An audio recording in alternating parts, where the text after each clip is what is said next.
mais fértil para o engano é a religião.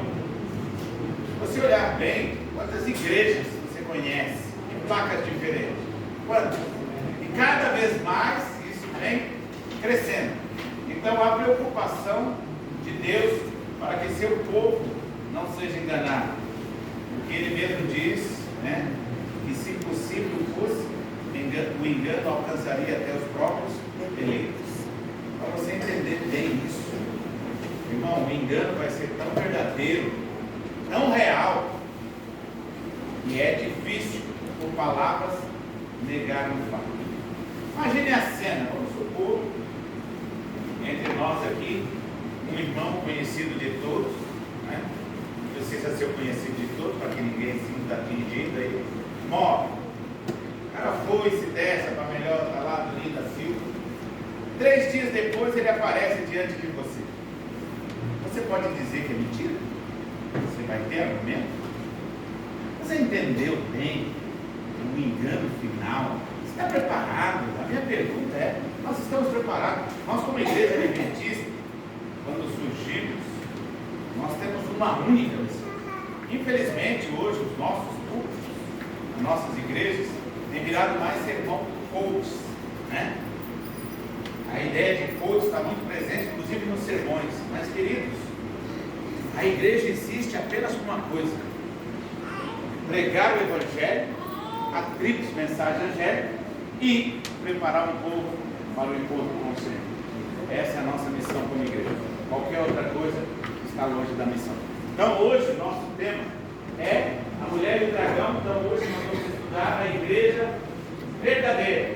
Porque quando formos estudar o capítulo 17 de Apocalipse, nós vamos ver a igreja falsa. Então hoje nós vamos estudar a igreja verdadeira. Aqueles que trouxeram a Bíblia, tiveram de todos, Apocalipse capítulo 12 é o texto, objeto de estudo nosso dessa noite. Eu leio a partir do verso 1. Viu-se grande sinal no céu, a saber, uma mulher vestida de sol, com uma lua debaixo dos pés e uma coroa de 12 estrelas na cabeça, que achando-se grávida, grita com dores de parto, sofrendo tormento para dar à luz. Viu-se também outro sinal no céu, eis um dragão grande, vermelho, com 7 cabeças e 10 chifres, e nas cabeças 7 diademas, e a sua cauda arrastava a terça parte das estrelas do céu, as quais lançou por terra, e o dragão se deteve em frente da mulher que estava para dar à luz, a fim de devorar o filho, quando esse nascesse. Nasceu, pois, um filho varão, que há de reger todas as nações com cetro de ferro, e o seu filho foi arrebatado para Deus até o seu trono. A mulher, porém, fugiu para o deserto, onde havia Deus preparado um lugar para que nele sustentasse durante 1260 dias.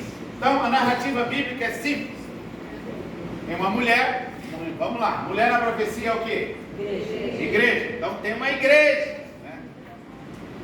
Então Jesus e o filho desta mulher. Então Jesus nasce no contexto da igreja, a igreja que ele mesmo fundou, ok? Então, qual era a intenção de Satanás? Era devorar o filho. Mas lembre-se lá de Gênesis, né? Quando Eva lá levou a jaca para Adão lá, e aí ele diz, quando Deus aparece, aquela história toda, aí no final vem a frase: tu ferirás o calcanhar, mas ele vai pisar a cabeça. Então a cabeça da serpente. Então Satanás tentou, mas não conseguiu. Lembre-se que ele arquitetou tudo para que isso acontecesse. Então vamos lá na narrativa bíblica do texto de hoje. Então lemos aí, viu um grande sinal no céu, uma mulher, e aí faz uma descrição dela. Diz que ela tem a coroa com 12 estrelas. Rapaz, eu fico preocupado com o povo do fundo. Será que eles enxergam aqui, né? Ou eles enxergam pela fé? Tira o óculos, não, que pior. Mas vamos lá. 12 estrelas, símbolo do triunfo da igreja. Lembrando, 12 são os fundamentos, 12 são os apóstolos, e 12 são as tribos de Israel. Nós temos que atentar a isso, porque alguns acham que Deus assim fez um plano, um conjunto habitacional.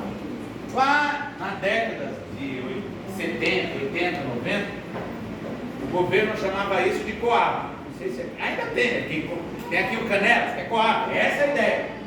Então são casas populares. Deus não pensou nisso não, meu. E é isso que você tem que pensar quando se pergunta a questão de casamento no céu. Lembre-se desse detalhe, é muito importante. Cada um de vocês terá uma casa, se emendar, se converter. Mas quer dizer que então o casal vai ter já uma casa, Deus está em contenção de despesas? Não, cada um vai ter a sua. Mas lá no céu nós não estaremos em família. Olha, aqui vai ser os brasileiros, aqui vai ser a igreja, jardim dos estados. Transcende esse desejo. Não é assim que funciona. No céu nós estaremos com a única coisa que nós preparamos aqui: o caráter, nossa personalidade. Então, quando você estuda os filhos de Jacó, é bom estudar, você percebe como será o céu, tá bom? Por isso, 12 são as tribos e 12 são os fundamentos. Virgem vestida de sol simboliza a glória que cerca a igreja. Portanto, a igreja que Deus fundou, ela é pura, ela é verdadeira, ela não tem mácula. Deixa eu voltar aqui. E a lua debaixo dos pés simboliza, então, que a igreja de Deus usa, como todos os evangélicos, o Novo, mas usa o Velho Testamento. Tanto é que a lição que eu pulei aí, a lição de número 8, diz as duas testemunhas que eu pulei porque é muito simples, o Velho e o Novo. E para você lembrar sempre de Apocalipse, toda vez que você pegar sua Bíblia, tá? E tiver assim, ó, a minha, por exemplo, tem, a sua deve ter também. Quando você olhar esse símbolo aqui, ó, SDB, você lembra da lição do número 8? Quando Deus profetiza que a sua palavra ia prosperar. Então, a partir de 1800, agora eu não me lembro a data exata, surgiu a Sociedade Bíblica, e nós temos a Sociedade Bíblica do Brasil, SBB. Pode estar publicado pela Casa Publicadora, está aqui, ó, Casa Publicadora Brasileira, mas aqui está o símbolo, Sociedade Bíblica do Brasil. Nós só temos a Bíblia custando R$1, e às vezes cada calepto ganha uma, porque existe a Sociedade Bíblica do Brasil. Se não houvesse, amigo, isso seria uma fortuna. Pensa nisso, tá? Isso só foi possível a partir da profecia. Mas eu pulei esse estudo exatamente para você entender que é simples, que é o Velho e o Novo também. Então, outra coisa que é apresentada aqui, um dragão, olha bem. Viu também outro sinal no céu, esse é um dragão grande, vermelho, com 7 cabeças, 10 chifres, e na sua cabeça 7 diademas. Então, aqui uma cena antagônica, do lado a igreja, do outro lado um grande dragão. Então, são os dois poderes antagônicos, ou, em outras palavras, o grande conflito, o bem e o mal. Tá? E todos nós estamos inseridos dentro do contexto do grande conflito. Sua cauda arrasta a terça parte das estrelas do céu, as quais lançou-se para a terra.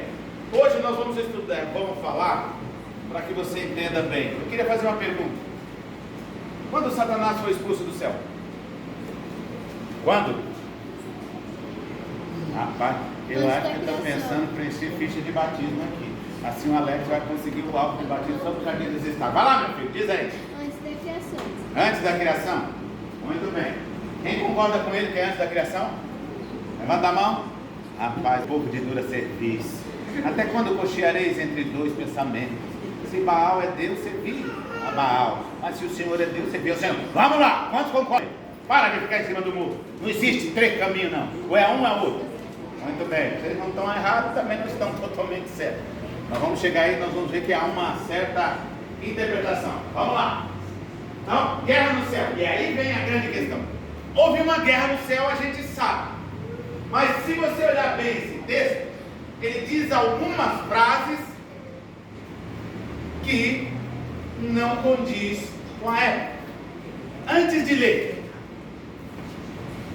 como que é o nome conhecido de Satanás no céu? Lúcifer. Quando ele ganha o nome de serpente? Quando? no jardim do Éden. Então, se a menina disse certo, ó, vamos lá, narrativa. Houve peleja no céu, Miguel e seus anjos pelejaram contra o dragão. Também pelejou o dragão e seus anjos. Todavia, não prevaleceu, nem mais se achou no céu lugar dele. Ponto. Esse é o primeiro ponto. Então, vamos lá, no céu houve uma guerra, né? Como é que Satanás fez? Você acha que Satanás foi igual sindicalista, igual o povo que vai, grita, põe a placa, fora Dino, né? Vamos à campanha, fora Dino, né? Eu também estou com essa campanha aqui. Quantos apoiam? Só se eu não preciso vir mais aqui. Vamos lá, fora Dino! Não existe isso. Você sabe como é que Satanás fez? Ele foi simples, ele foi de um e disse assim: tu acha de Deus? Não acha que podia ser diferente? É mesmo, olha, não tinha pensado. Você já parou para pensar? O que te faz conhecer o pecado é a lei? Se não houvesse a lei dizendo que não pode dirigir assim, você ia saber? Não, a lei te faz conhecer. Aí o anjo pensou, é mesmo. Aí foi no outro. Olha, o que você acha? Veja bem, você não acha que eu sou mais bonito que todos? Concordo, não concordava, não. Né? É verdade, é bonito, é mesmo. Você percebeu como é que ele fez? E você vê que muitas pessoas até hoje fazem a mesma coisa. Vai um, vai outro, né? Essa é a obra que ele fez. Quando viu, já tinha 50% dos anos. Metade. E é aí que você tem que entender. Houve metade. Mas aí vem Deus, então chama os anjos para uma reunião. Ali está todos os anjos. E aí Satanás expõe. E aí, como diz a Bíblia, houve peleja. Satanás argumentando: eu serei semelhante ao Altíssimo, subirei nas mais altas nuvens. Esse era o argumento. Por que a lei, Deus só aceita? Se você não guardar a lei, você vai virar churrasco. Não, Deus está errado, não pode ser assim, tem que ter a ver. E essa foi a briga. E aí diz o texto, né, também pelejaram o dragão e seus anjos. Todavia, não prevaleceram. Aqui, Satanás deixa de existir, deixou o lugar deles. Deus não para aí. Então, naquele momento, naquela reunião, então Satanás perde o posto e ali ele é forçado não mais morar no céu. Ele é expulso do céu. Mas se ele for expulso do céu, vamos para Jó. Lá em Jó teve uma reunião de condomínio. Teve ou não teve? Teve uma reunião de condomínio. Pois bem, estava lá todos os condôminos lá, reunião de condomínio para aumentar a taxa. Aí Deus olha ali, escuta. É porque eu me lembro bem, o senhor já foi, né? Já meteu o pé daqui, né? O que você está fazendo aqui? Foi ou não foi a pergunta? O que você está fazendo aqui? Pensando bem, né? Senão era para tu estar aqui. Aí o que ele responde? Eu estou aqui representando o quê? Terra. Onde é que ele estava? Onde foi essa reunião, amigo? No céu! No céu.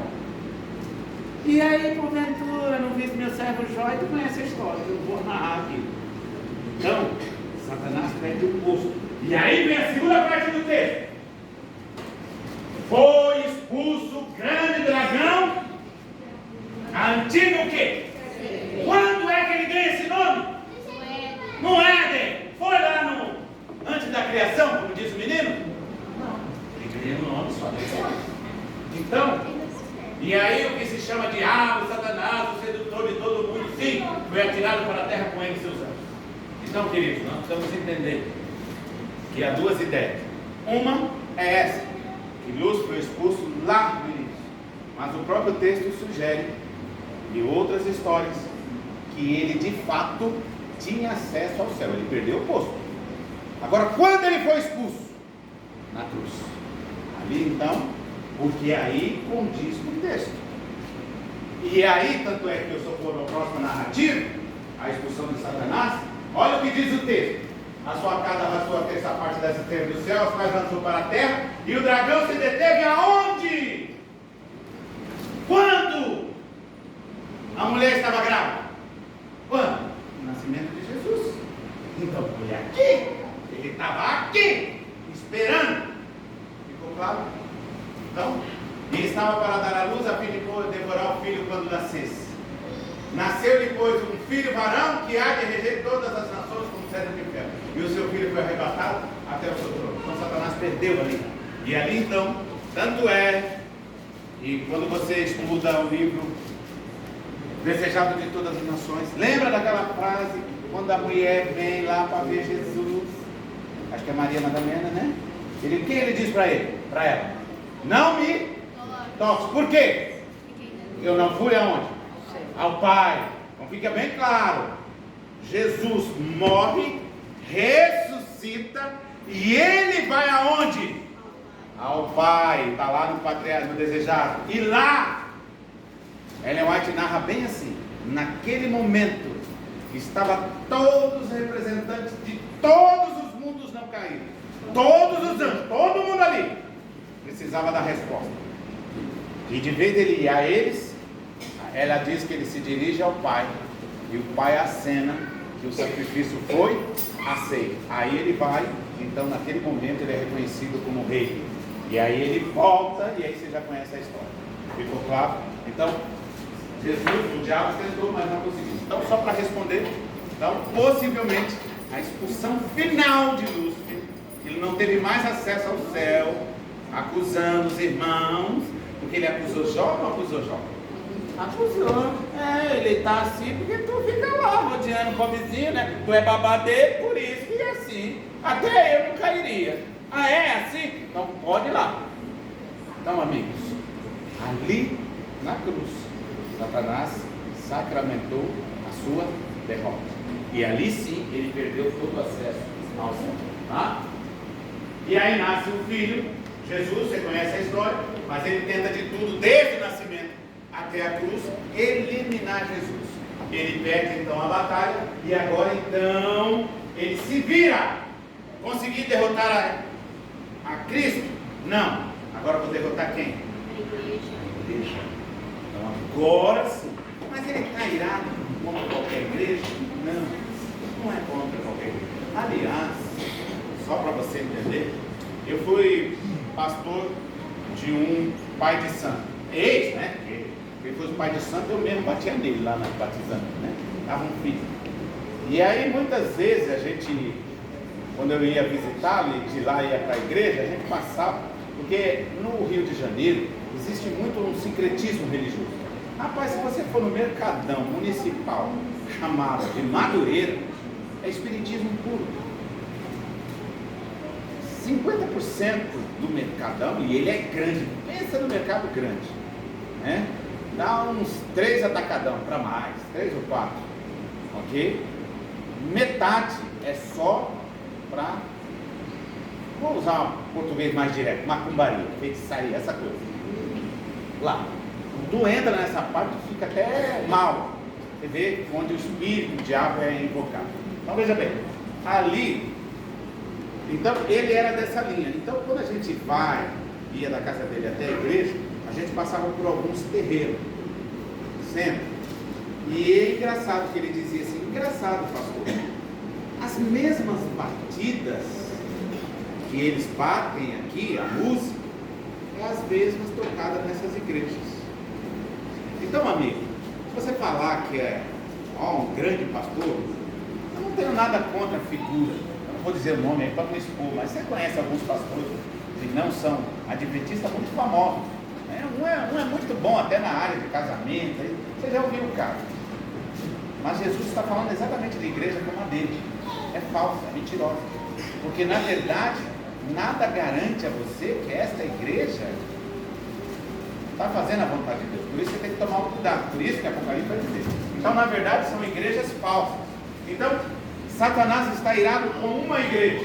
Tá? O dragão então persegue a mulher. Quando, pois, o dragão se viu atirado para a terra, perseguiu a mulher que dera, quando, pois, o dragão se viu atirado para a terra. Quer dizer, não tinha mais jeito, não tinha mais o que fazer. Perseguiu a mulher que dera luz ao filho varão, e foram dadas às mulheres 2 asas como grande águia, para que voasse até o deserto, ao seu lugar, aí onde foi sustentado durante um tempo, e tempos e metade de um tempo fora da vista da serpente. Então, aqui está dizendo que a igreja verdadeira, Mas tinha uma igreja, de fato, com uma placa? Não. O que tinha nessa época? Grupos. O mais famoso que você já ouviu falar chama-se os valdenses. Ok? Os valdenses, podemos dizer, era a igreja verdadeira da época. Então eles, onde eles moravam? Lá nos Alpes, né? E lá então a mulher foge, porque dá uma figura de deserto, mas não é que de fato ela foi para o deserto da Arábia. Na verdade eles foram para lugares, montanhas rochosas, aonde não havia pessoas. Deserto é falta de pessoas, então não havia. Eles ficaram lá durante esse período de 1260 anos. Mesmo assim, a igreja conseguiu perseguir muitos deles. Inclusive tem uma noite que eles perseguiram os valdenses, eles se esconderam numa caverna, 3.000 deles, entre mulheres e crianças, inclusive crianças de peito. O que fez a cruzada?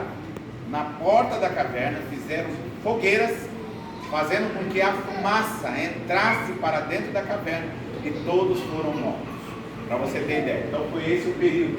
Mas mesmo assim, é aí que daí vem o termo comportagem. Pedro Valdo e seus adeptos andavam com partes da Bíblia, né, com a mochila aqui do lado, por isso veio o termo comportar, termo francês, tá? E ali todas as pessoas que eles eram, na verdade, hoje nós chamaremos de camelô, vendiam. Aí chegava numa casa e via que a pessoa era propensa à religião, eles davam então parte da Bíblia. Aliás, nós só temos a Bíblia graças a eles. A escola dos valdenses, qual era a lição deles? Que eles aprendiam? Cada um deles tinha que escrever parte da Bíblia, memorizar e levar. Então, ou eles falavam textos, capítulos inteiros de cor, ok? E assim o Evangelho permaneceu, mas mesmo assim foi descoberto, tá? Mas durante a supremacia papal foi isso. Supremacia a gente já conhece, sabemos que foi a partir de 538 até 1798, com a queda melhor dizendo, a prisão de Pio, do Papa Pio VI. Esta foi a supremacia papal. Período mais duro da igreja foi até por volta de 1300, 1400, porque aí surge 1500 um cidadão, né? Você conhece na história, Martim Lutero. Então Lutero dá uma guinada. A terra, diz o texto, a terra porém socorreu a mulher, a terra abriu a sua boca e engoliu os rios. O que é rio, amigo? Aqui simboliza todas as falsas doutrinas. Olha, lembra desse período? Eu tenho até um estudo aqui, não achei ele hoje, também não daria tempo. Quanto surgiu cada coisa que você conhece da Igreja Católica na história. Então, tudo isso ela sabe. Quer ver uma delas famosa? Venda de indulgência. Então era assim, né? Venda de indulgência, você pecava, você nunca peca, tu é santo. Aí tu ia lá até o Alex dizia para tu, em nome para construir a igreja, né, telhado aqui, dizia assim: olha, nada do que 10 mil reais me perdoa o seu pecado. E aí você reza 3 Ave Maria, 4 Pai Nosso, sacramento. Essa era a venda de indulgência, independente. Depois teve a confissão auricular. Por isso até hoje tem na igreja católica o quê? Confessionário. Para que é o confessionário? Tu vai lá, tá com a língua nos dentes, tá tudo arrancado que tu deu. Hoje as pessoas nem usam mais o pago, né? Já põe na rede social mesmo para dar, né? Mas é essa a ideia. Então, quem se revolta com essa ideia? Né? Ó, só para você ter uma ideia, os fiéis de Deus se esconderam em regiões montanhosas, isoladas da terra.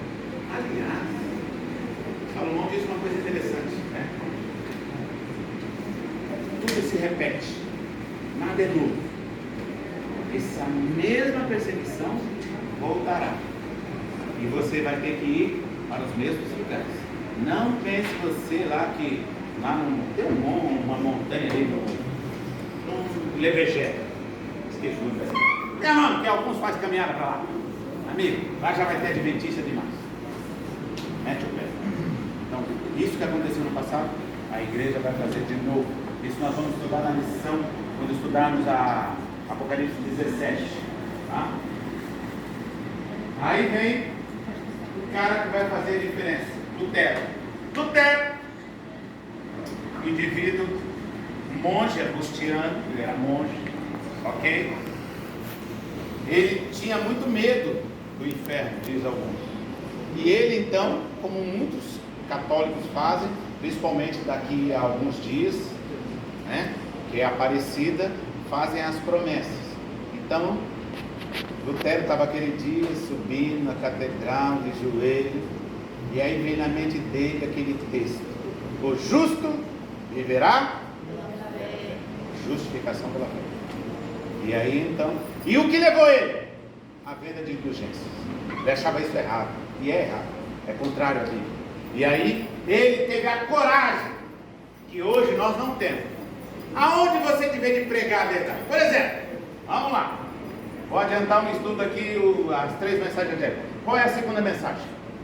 Qual é a segunda mensagem? Caiu? Estou falando que eu tenho que preencher ficha de batismo aqui. Caiu a grande Babilônia. Quem é Babilônia? A gente já sabe.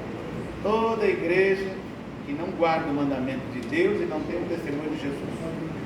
Quem de nós aqui teria a coragem que Lutero fez? Lutero, meu amigo, não ficou se escondendo, não criou um perfil fake, não. Ele mandou na lata, chegou hoje na porta da igreja, as 95 teses, bem na porta. Quem passava ali? E aí a igreja se revoltou. Você conhece? Se você tiver dificuldade para conhecer a história, tem um filme chamado Lutero que ajuda você a entender todo esse contexto. Então Lutero foi perseguido, e é nesse momento, né, uma das lições mais difíceis, quando Lutero estava traduzindo a Bíblia, quem aparecia para ele? O próprio diabo. Diz a narrativa que ele jogava tinta para o tinteiro, né? Não tinha caneta para acertar, e é nesse contexto que ele escreve o livro Castelo Forte. A igreja cantava muito, mas hoje esquecemos de algumas coisas, mas é importante lembrar. Então, e aí então passou esse contexto, e agora chegamos ao tempo do fim. Irou-se então o dragão contra a mulher e foi pelejar contra o restante ou remanescente de sua descendência. Quem são eles? Os que guardam os mandamentos e têm o testemunho de Jesus. E aí também é temporal, tem um certo tempo, porque o testemunho de Jesus se torna mais evidente a partir de quando? 1844. A partir dali surge também o testemunho de Jesus. Os mandamentos sempre existiram. O mandamento existia mesmo sem ser de forma escrita. Antes de Moisés, o mandamento já existia. Moisés só tornou ele escrito. Ok? Então, só que aqui acrescenta uma coisa: o testemunho de Jesus. Então, a gente tem que entender que Deus coloca para a sua igreja um ministério chamado dom profético, que é o testemunho de Jesus.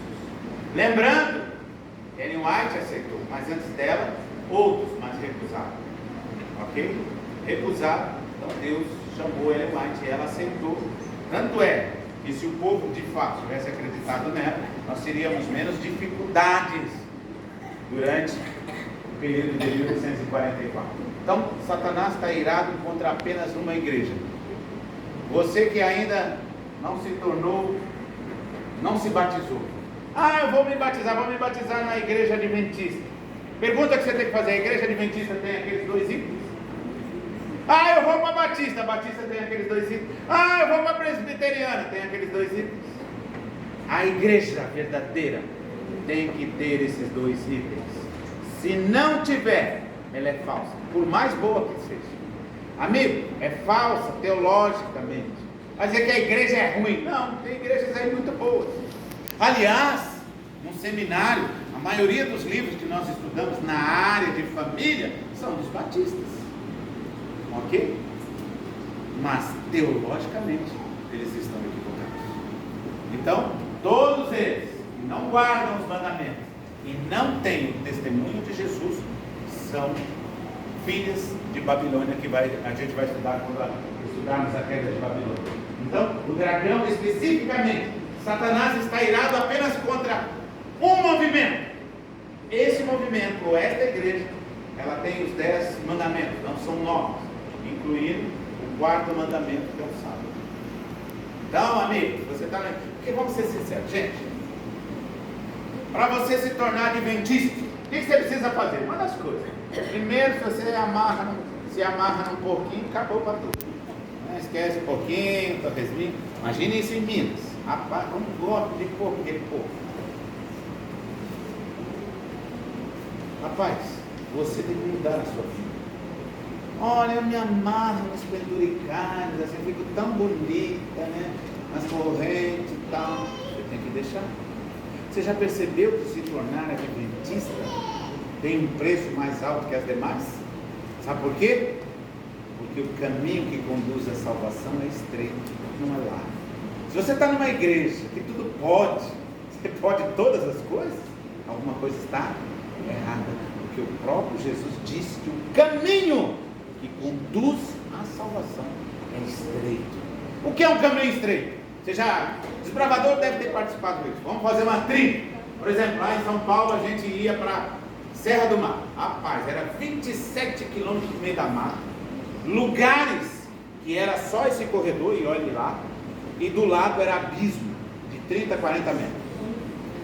Às vezes a gente cometia a loucura de descer aquilo correndo e à noite. Mas tem doido para tudo. Então, era ruim quando levava todos os desbravadores. Gente, imagine, 50 desbravadores na fila indiana. Rapaz, o que a gente fazia isso em 3 horas, com os desbravadores a gente fazia em 8 horas. Então é difícil caminhar pelo caminho estreito. Agora, quando é largo, tudo é festa. É assim que você tem que entender no mundo cristão. Se você quiser ir para o céu, agora me refiro aos amigos, se tiver alguém aqui que ainda não tomou a decisão, lembre-se, o caminho é estreito e não é fácil. E mesmo aqueles que se dispõem para o caminho estreito, lembre-se, muitos foram chamados, poucos foram escolhidos. Então, Satanás está irado. Quer dizer que quando surgem essas igrejas evangélicas, Satanás fica irado? Não, por quê? Amigo, você já parou para pensar que cada uma delas tem um caminho a apresentar? Tem um Jesus diferente, tem Jesus da prosperidade. Eu estava pensando em ir lá, rapaz, no curso da libertação, eu ando numa dureza de bolso e de coração, que olha que não é isso que o povo busca? Sim ou não? Sim, prosperidade. Quem não quer prosperidade? Eu não aguento mais ver boleto lá em casa. Gente do céu, dessa raça acha a gente até pelo zap, né? É o zap que chega boleto hoje. Então hoje você quer se livrar.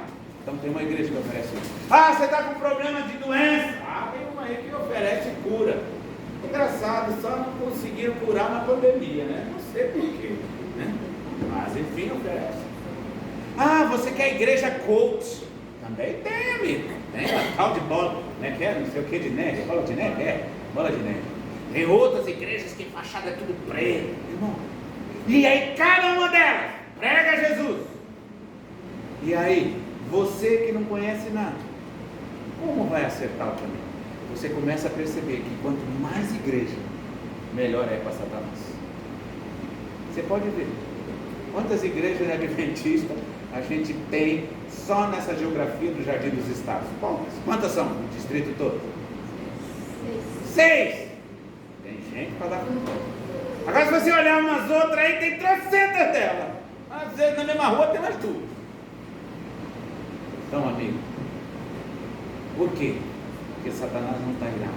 Aí você olha assim, olha aquele escudo daquele povo é animado, né? A igreja lotada. Lembra?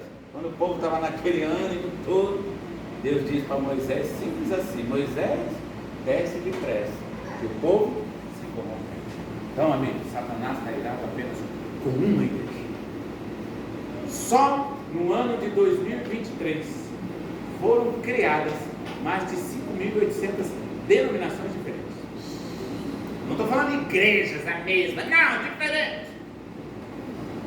Então, pergunto, essas igrejas estão fazendo a obra de Deus? Porque se essas igrejas fossem verdadeiras, fosse o evangelho a ser pregado, Jesus já teria voltado, pelo menos para o Brasil, porque o que tem de igreja, mas não é essa, e não é esse evangelho. Portanto, Satanás está irado contra esta igreja, os que guardam os mandamentos e têm o testemunho de Jesus. Então, a igreja verdadeira, ela tem que aceitar o dom profético. Quando surgiu o dom profético? A partir de 1844. Por quê? Quando a gente estuda lá no capítulo 7, que estudamos a última lição, surgimento da igreja adventista, a frase final do capítulo 10, verso 11, é necessário que profetizes. Aí, o dom profético. Ah, é uma nova luz? Não é uma nova luz, abençoado. É a mesma luz, apenas uma clarificação melhor. Por exemplo, a gente não consegue entender. Aliás, você fica até irritado. Tu pega a história de Uzá.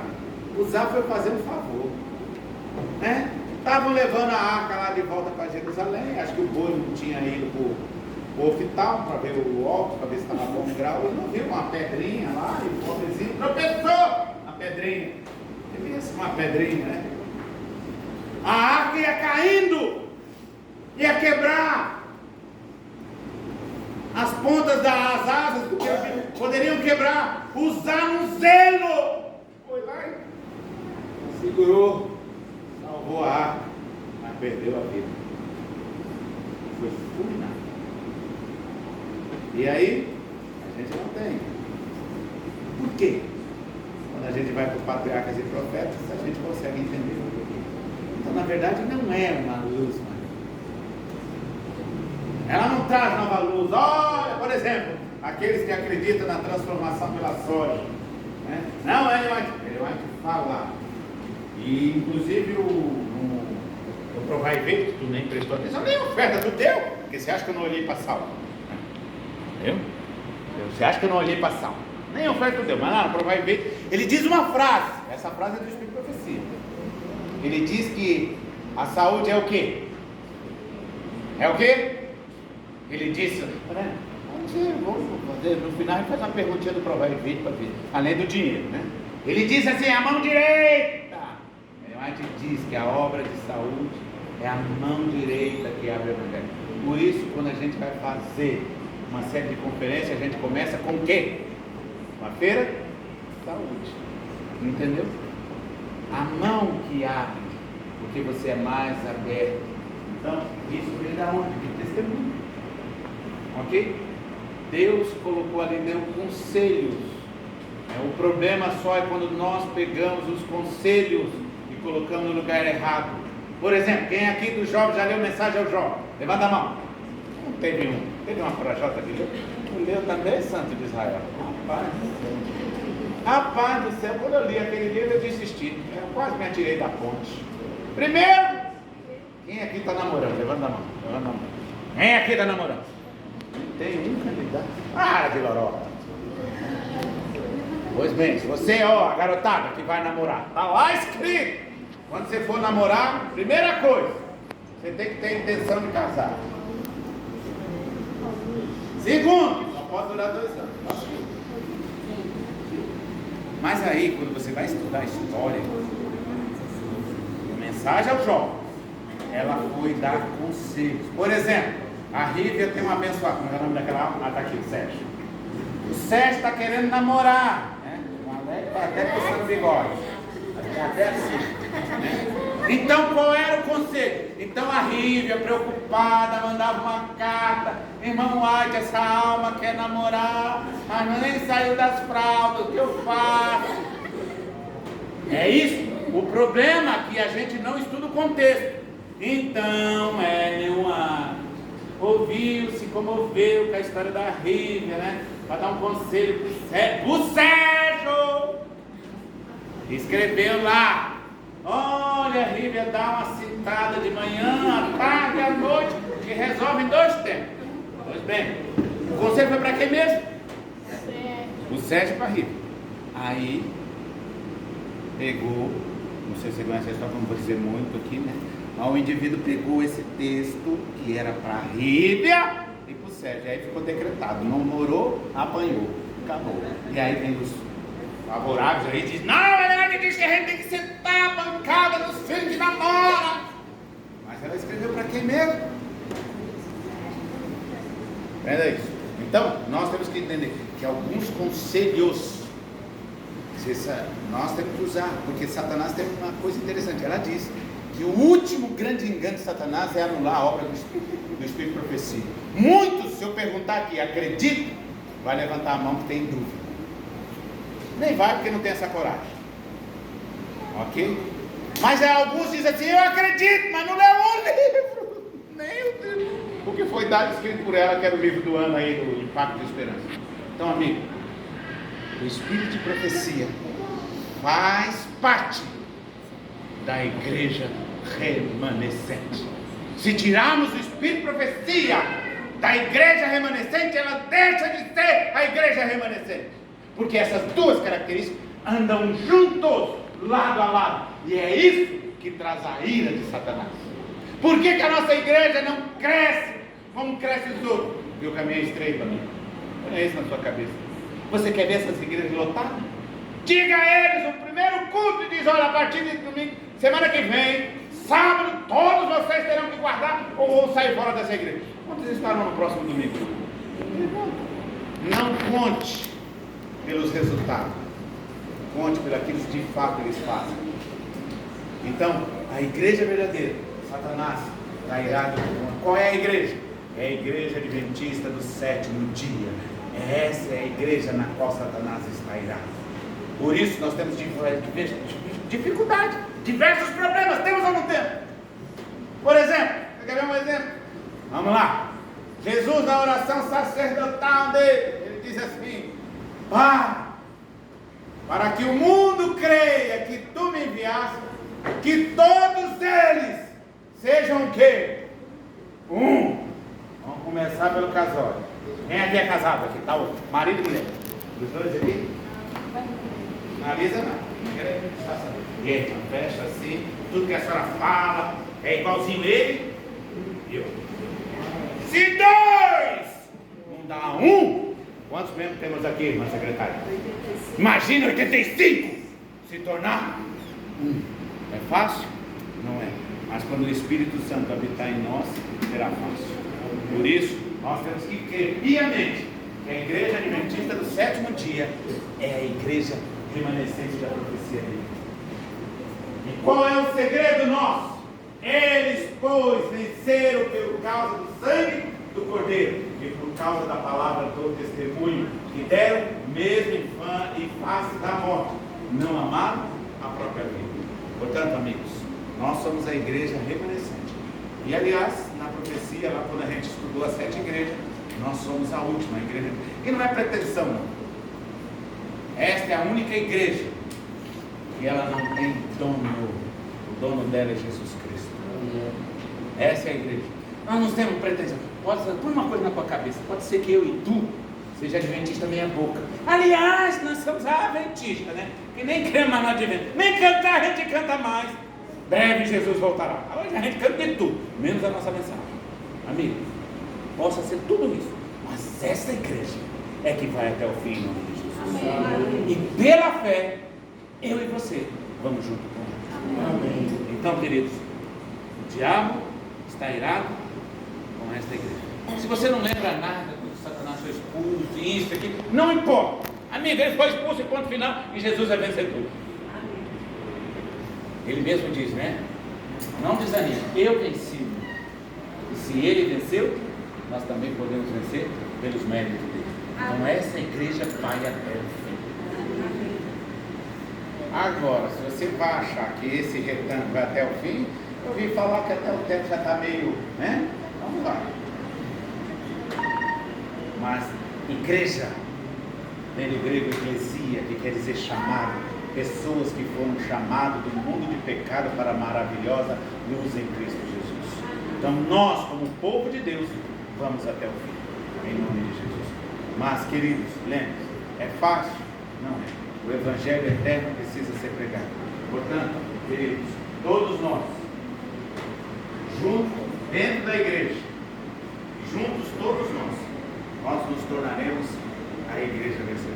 Lembre-se, Jesus disse a Pedro: tu és Pedro, sobre essa pedra edificarei a minha igreja, e as portas do inferno não prevalecerão contra elas. O diabo sabe, ele não pode, ele tentou, mas não venceu essa igreja, e não vai vencer. Mas, querido, só te lembro uma coisa: nós que formamos a igreja somos formados de pessoas e famílias.